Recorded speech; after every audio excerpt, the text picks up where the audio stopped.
नमस्कार दोस्तों। मैंने एपिसोड नंबर 2 में बताया था कि ये पूरा ब्रह्मांड घूम रहा है। अब जो चीज़ घूमेगी उसमें एक टाइम पीरियड होगा। एक टाइम पीरियड होगा तो उसकी कुछ आवृत्ति भी होगी, क्योंकि घूमने वाली चीज़ एक ना एक टाइम पे अपनी पोजीशन रिपीट करती है।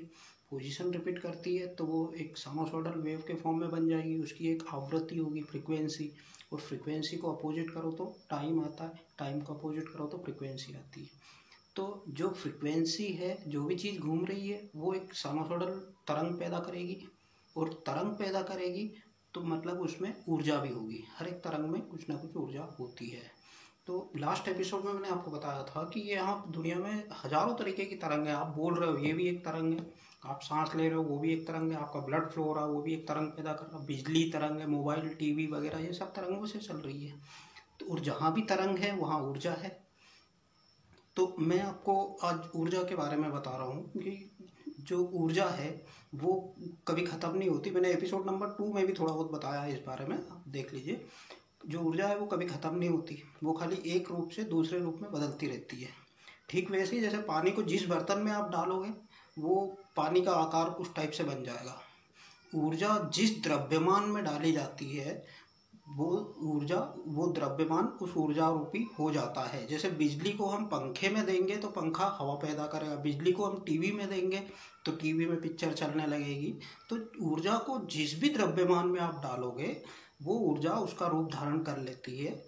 ठीक वैसे ही जैसे पानी को जिस बर्तन में डालोगे पानी वैसे ही रूप धारण कर लेती है।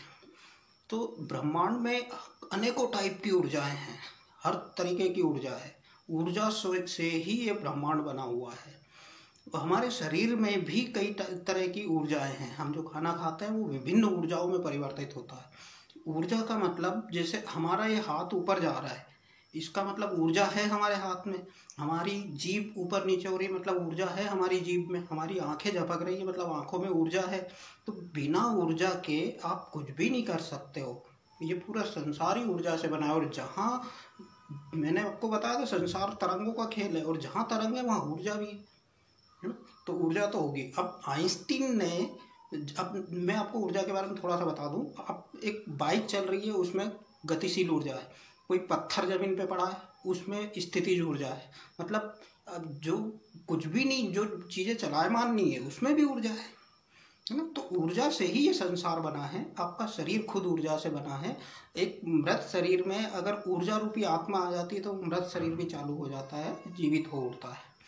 तो आइंस्टीन ने बताया था कि अगर ब्रह्मांड की उत्पत्ति का रहस्य समझना है तो जितनी भी ब्रह्मांड में ऊर्जाएं हैं उनको एक समीकरण में डाल दो तो आप ब्रह्मांड की उत्पत्ति का रहस्य समझ सकते हो। ऋषि मार्कंडेय ने जो दुर्गा कवच लिखा है, दुर्गा सप्तशती और उसके अंतर्गत दुर्गा कवच, उसमें उन्होंने लिखा है कि जो आँख की रक्षा, वो दुर्गा कवच में लिखा है आँख की रक्षा एक अलग देवी करती है, कान की रक्षा एक अलग देवी करती है, नाक की रक्षा, मतलब शरीर के हर एक अंग की रक्षा एक अलग अलग देवी करती है। उनके नाम भी बकायदा, जैसे दंत का दंता कराली देवी करती है। तो हर एक, इसका मतलब ये है कि हमारा शरीर विभिन्न ऊर्जाओं से मिलकर बना है। और ये ऊर्जा क्या है, ये एक्चुअली माँ दुर्गा का ही रूप है, क्योंकि उनको शक्ति बोलते हैं। साइंस में कहा है कि अगर ऊर्जा को टाइम से बांध दिया जाए, एक पार्टिकुलर टाइम इंटरवल की ऊर्जा, उसको पावर बोलते हैं। पावर मीन्स शक्ति। तो ऊर्जा ही शक्ति है। अच्छा, तो आपके दिमाग में ये सवाल पैदा हो रहा है कि जैसे बिजली भी एक ऊर्जा है, हर जमाने भर की ऊर्जाएं हैं जो कभी खत्म नहीं। आप बोल रहे हो ये भी आपकी एक ऊर्जा है ना। तो ऊर्जा कभी खत्म नहीं होती है। तो और माँ दुर्गा ऊर्जा को आधुनिक रूप में, अगर माँ दुर्गा को जो मानते हैं, ऊर्जा वही है। ये ऋषि मार्कंडेय ने काफ़ी सारे उदाहरण देके समझाया है। हमारे शरीर में विभिन्न प्रकार की ऊर्जाएं हैं जिनके उन्होंने नाम भी बताए हैं। अच्छा, तो अब आप पूछोगे कि जब ऊर्जा का तो कोई रूप है नहीं, जैसे बिजली का कोई रूप नहीं है, गतिशील ऊर्जा क्या है आपको दिख रही।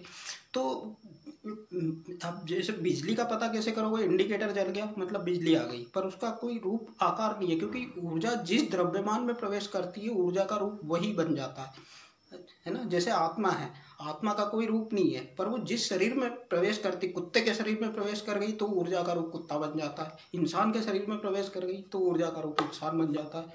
इसी तरीके से जैसे बिजली, मैंने आपको उदाहरण दिया था, पंखे में डालोगे तो हवा पैदा करेगा, टीवी में डालोगे तो फिर आपके दिमाग में सवाल पैदा हो रहा है कि जब ऊर्जा का कोई रूप नहीं है आधुनिक दुनिया में, तो फिर उसको माता के रूप में कैसे पूजते हैं?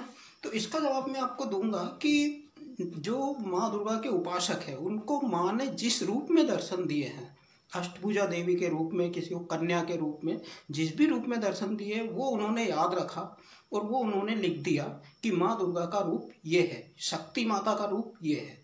और वही रूप को फिर हमने मूर्ति गढ़ी और फिर उनकी पूजा चालू करी।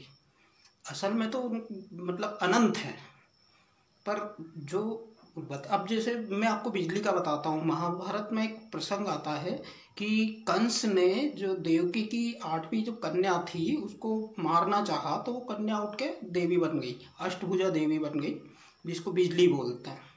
तो ये जो ऊर्जा है ये विभिन्न रूप, मतलब पूरी दुनिया ही ऊर्जाओं से भरा हुआ है, आपका शरीर तक ऊर्जाओं से भरा हुआ है।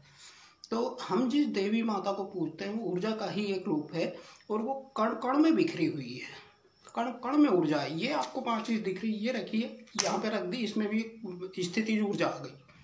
तो देवी कण कण में है, ऊर्जा मतलब देवी जो कि कण कण में है, उनको जिसकी जैसी श्रद्धा है वैसा पूजते हैं, पर वो कण कण में है, आपके चारों तरफ है, आपकी धड़कन चल रही है, आप में भी ऊर्जा है, आपके हर एक क्रियाकलाप ऊर्जा से ही हो रहे हैं। तो मैं ये बोलूँ कि माँ दुर्गा आपके साथ 24 घंटे हैं, तो ये बात सच साबित होती है इस थ्योरी के अनुसार। नमस्कार। हाँ, आपने अगर मेरा चैनल सब्सक्राइब नहीं किया हो तो कर लीजिए, क्योंकि मेरे आने वाले, और वो एक बेल आइकन होता है उसको भी दबा दीजिए, क्योंकि मेरे आने वाले जो भी वीडियो है वो आपके उस पर सब्सक्रिप्शन पे आ जाएंगे यूट्यूब पे। ठीक है, नमस्कार।